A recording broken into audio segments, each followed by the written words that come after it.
दिल्ली विधानसभा चुनावों के लिए 70 सीटों पे अपने उम्मीदवार बीजेपी कब उतारेगी, इस बात को लेकर हम लगातार चर्चा कर रहे थे। तो आज बीजेपी ने अपनी चुनाव समिति की बैठक भी खत्म कर ली है। चुनाव समिति की बैठक में कुछ अहम बातें सामने आई हैं, जिसमें सीधे तौर पर यह कहा गया है और सबसे बड़ी खबर यह है कि इस बार दिल्ली विधानसभा चुनाव जो है वो बीजेपी प्रधानमंत्री नरेंद्र मोदी के चेहरे पर ही लड़ेगी।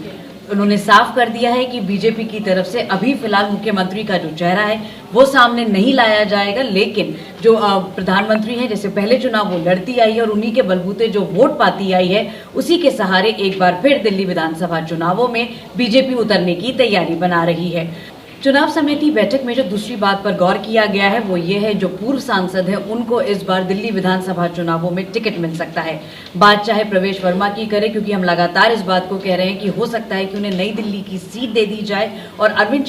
केजरीवाल के खिलाफ जो है उनको एक चेहरे के तौर पर भी सामने उतारा जाए। तो ये बड़ी जो बात है ये उनकी चुनाव समिति में निकलकर सामने आई है। आपको बता दें कि जल्द ही इस बैठक में जो है ये भी तय किया गया है कि जो उम्मीदवार हैं उनके खासे जो क्या बैकग्राउंड्स रहे हैं, उनकी पैठ कितनी है और वो कितने जिम्मेदार रहेंगे उस सीट को जिताने के लिए, इस पर गहन चिंतन और चर्चाएं की जा रही है, जिसको लेकर चुनाव समिति ने ये साफ कर दिया है कि इस बार उम्मीदवारों का चयन में जो है देरी जरूर लग रही है, लेकिन जब लिस्ट सामने आएगी तो बीजेपी की तैयारी पूरी रहेगी। आपको बता दें कि दिल्ली